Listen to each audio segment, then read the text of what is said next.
스가랴서 14장 1절에서 3절 우리 함께 읽겠습니다. 시작.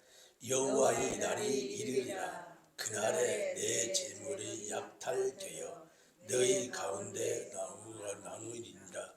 내가 이방 나라들을 모아 예루살렘과 싸우게 하리니 성읍이 함락하며 가옥이 약탈되며 부녀가 욕을 당하며 성읍의 백성이 절반이나 사로잡혀 가려니와 남은 백성은 성읍에서 끊어지지 아니하리라.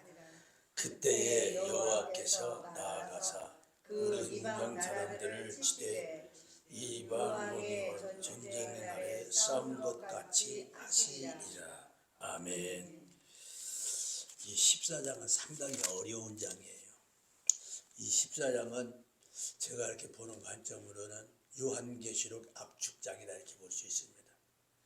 요한계시록 1장에서 22장까지 전체를 압축이라고 볼 수 있는데 이 압축도 어느 정도냐 14장 1절에서 8절까지가 요한계시록 1절에서부터 1장에서부터 22장까지 압축이라고 볼 수 있습니다.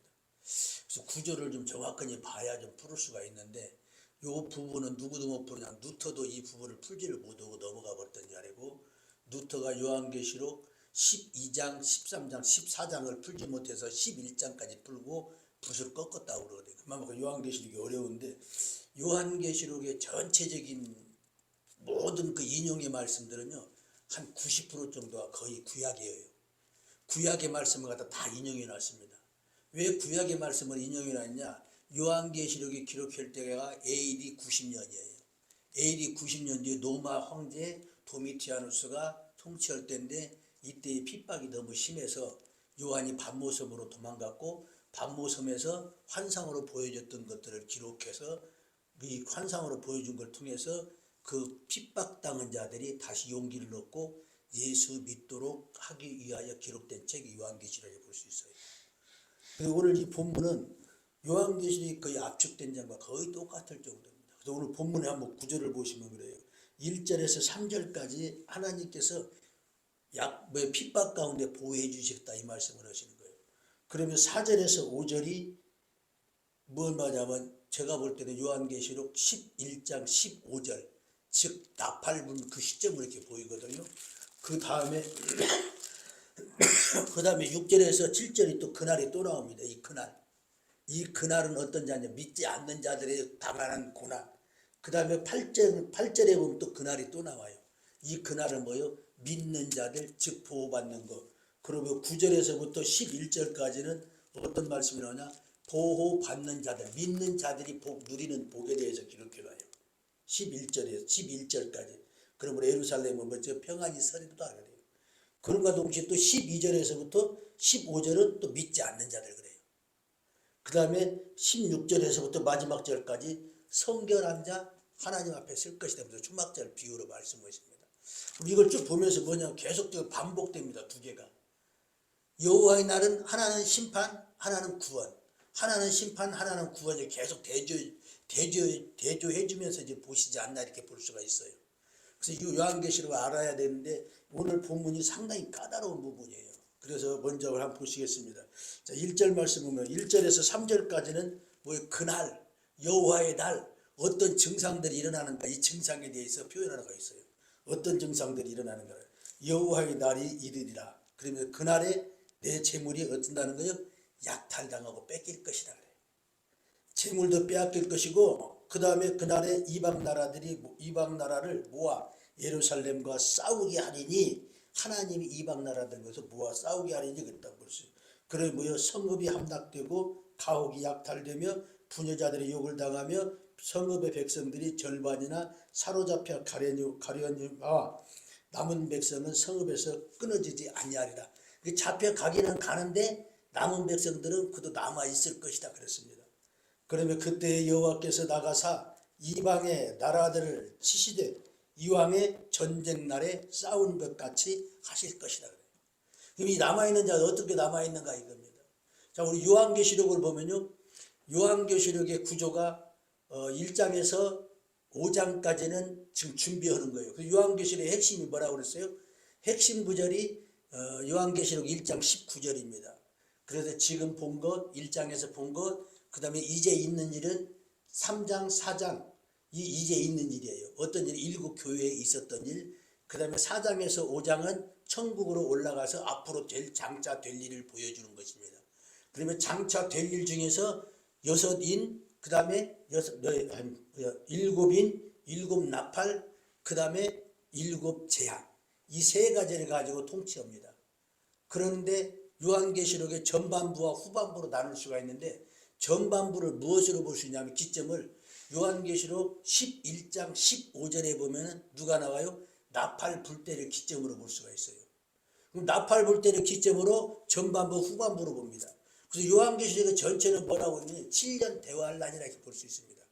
그래서 전반부 3년 반 대환란, 그 다음에 3년 반 대환란, 제가 볼 때는 그렇게 보는데 나팔 불 때를 기점으로 나눠져요. 그래서 나누는데 어떤 일부는 어디로 하늘로 올라가고 일부는 남아 있어요. 남은 자들 지금 징계하는 것입니다. 자, 그래서 이런 식으로 요한계시록이 되는데, 오늘 본문을 보게 되니까 아까 읽었던 부분요, 2절 말씀 1절에서 보면은 재물이 약탈당하고, 2절 말씀 보면 예루살렘이 성읍이 함락되고 가옥이 약탈당하고 부녀가 욕을 당하고, 그 다음에 절반이나 어쩐다는 거예요, 사로잡혀가고, 그 다음 남은 백성들도 백성들 끊어지지 아니할 것이다. 우리 어디 보냐면 요한계시록 12장을 한번 보게요. 12장.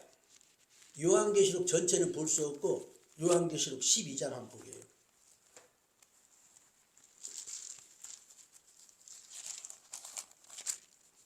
요한계시록 12장 17절입니다.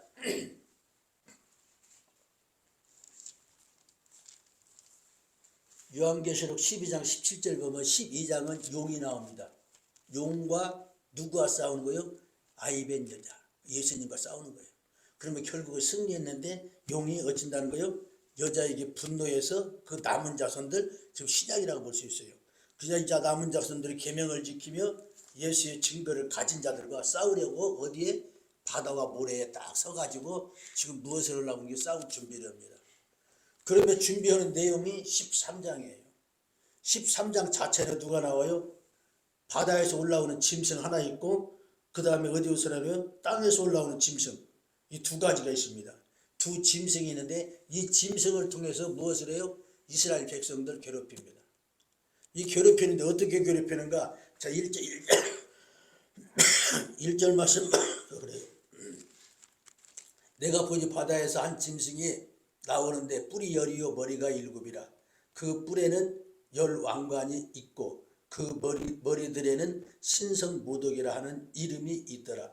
내가 본 짐승은 표범과 비슷하고 그 발은 곰발 같고 그 입은 사자의 입 같은데 용이 자기의 능력과 보좌의 큰 권세를 그에게 주었다 그래요. 이걸 한번 보시고, 이게 지금 뭐냐면요, 아까 우리가 보았던 이방 나라에 대해서 얘기했고, 이방 나라들이 뭐냐면 지금 세계 돌아가는 거 이겁니다. 다니엘서에 보면 이게 나오는데, 이것을 뭐라고 보시냐면, 여기도 보니까 아까 뭐가 나와요? 사자가 나왔잖아요.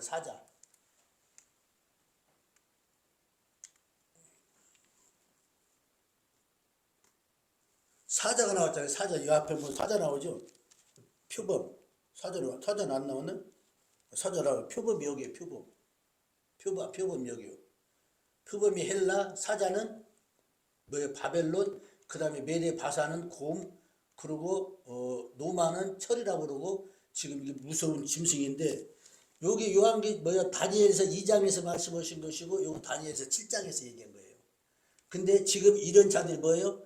이방 나라들을 중심으로 해서 어떤 나라? 이스라엘이 지금 핍박하고 이스라엘을 괴롭게 하는 그런 것들을 지금 보여주는 거예요. 그게 바로 몇 절이냐면 여기 요한계시록 13장 2절 말씀 보면 그 말씀입니다. 지금 누구에게 권세를 줘요? 여기 보게 되니까 표범에게, 그 다음에 곰, 그 다음에 사자, 이 비슷하게 이런 자들에게 무엇을 주는 거니? 적을 주는 겁니다. 권세를 줍니다. 권세를 주어서 누구를 치더라? 이스라엘을 칩니다. 이런 내용들을 기록하는 거예요.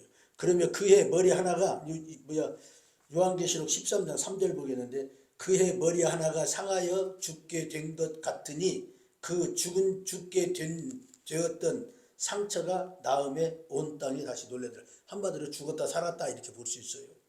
그러면 용이 짐승에게 권세를 주므로 그 용이 짐승에게 권세를 주므로 용에게 경배하며 짐승이 경배하여 이르되 누가 이 짐승과 같으랴 누가 능히 이와 더불어 싸우랴. 이게 지금 뭐냐면 적그리스도입니다. 어디에서 올라 누구를 치려고 온 거예요? 치려고 다른 것이 아니라 여자의 남은 자들이에요. 무슨 남은 자입니까? 계명을 지키는 자들. 이걸 전체적으로 풀려면 좀 힘드는데 요한계시록 12장, 13장, 14장은 뭐라고 그랬어요? 압축된 역사예요. 이 압축된 역사인 게 요한계시록 전체를 압축된 거라고도 볼 수가 있습니다. 그래서 지금 이 압축된 역사를 여기에도 뭐예요? 지금 스가랴서 14장 1절에서 몇 절까지 하면 8절까지의 이 전체적인 압축된 역사를 갖다 설명해 놓은 거예요. 이거 다 설명을 하면 좀 시간상 너무나 없고 그러니까 간단하게 보는데 어쨌든 간에 13장의 내용 가지고서 무엇을 하더라? 지금 핍박하는 것이 스가랴서 14장 1절에서부터 몇 절까지 3절에 있는 내용이다 이렇게 보시면 돼요. 3절에 있는 내용이다. 자, 여기까지 한번 보겠습니다. 보시고 그다음에 바로 다시 보겠는데요. 스가랴서를 다시 넘어가겠습니다. 스가랴서 지금 3절까지가 지금 무슨 얘기냐? 이방 나라들, 적그리스도들, 이스라엘을 통해서 무엇을 핍박당했더라 볼 수 있어요. 그러면 그럴 때에 4절에서 5절을 보면 그날에 그 발이 예루살렘 앞 곧 동쪽 감람산에 설 것이요 감람산은 그 한가운데 동서로 갈라지며 매우 큰 골짜기가 되어서 산 절반은 북으로 산 절반은 남으로 옮기고 그래요. 지금 이건 뭐냐면요. 제가 이걸 볼 때 뭐라고 이제 해석을 보니까 요한계시록 11장 15절에 나팔 불 때에 무엇으로 나눠지는 거니? 지금 올라가는 자와 땅에 남아있는 자 이렇게 나눠집니다.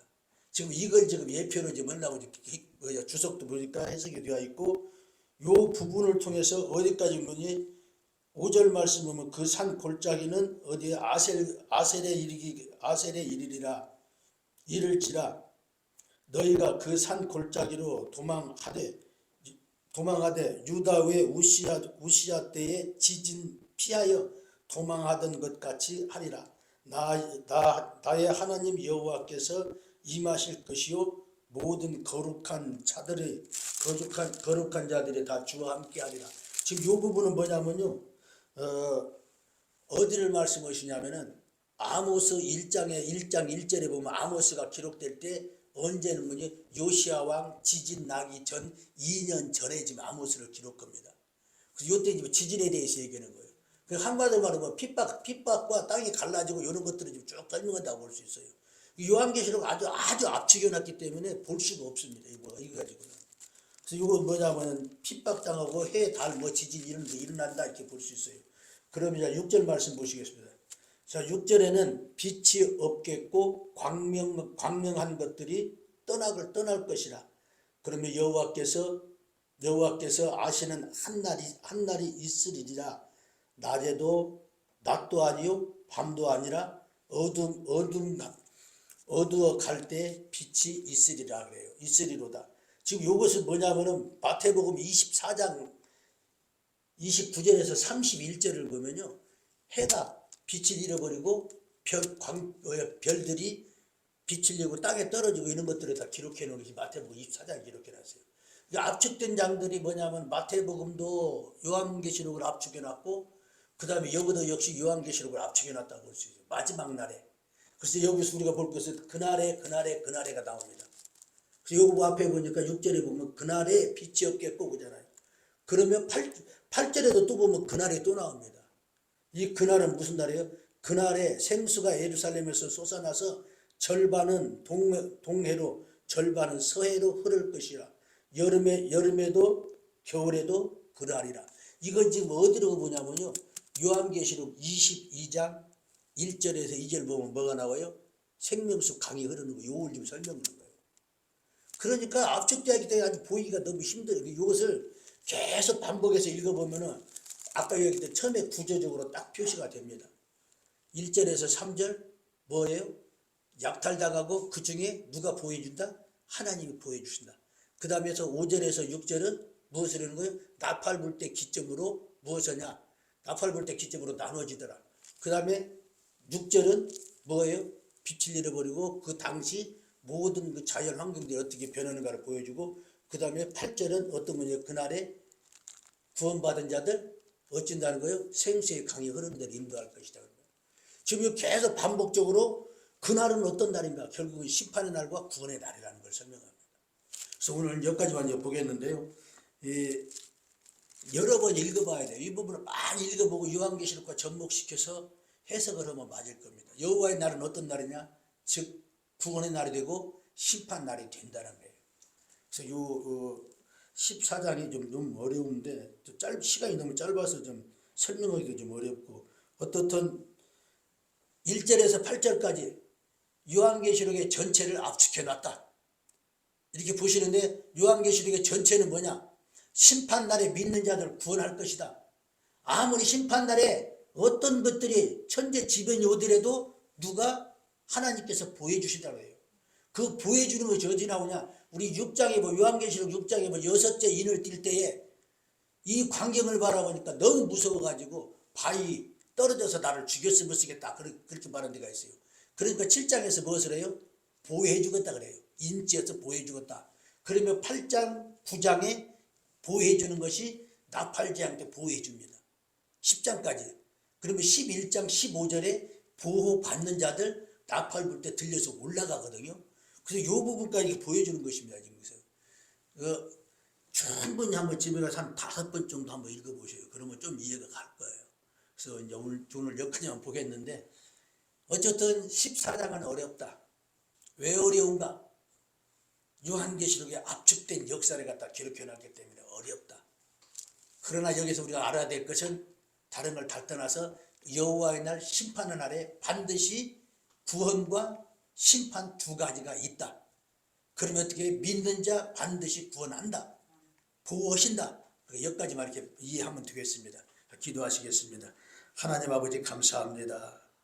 스가랴서 14장을 통하여 하나님의 뜻을 분별하기 원하오니 아버지 하나님 깨닫게 하여 주시옵시고, 깨닫는 대로 행할 수 있도록 능력과 모든 환경도 허락하여 주시옵소서. 우리의 지식으로 알지 않게 하여 주시옵시고 하나님의 알게 하여 주셔서 알기를 원하오니 눈을 열어 주시옵소서. 거룩하신 예수님의 이름으로 기도드렸습니다. 아멘.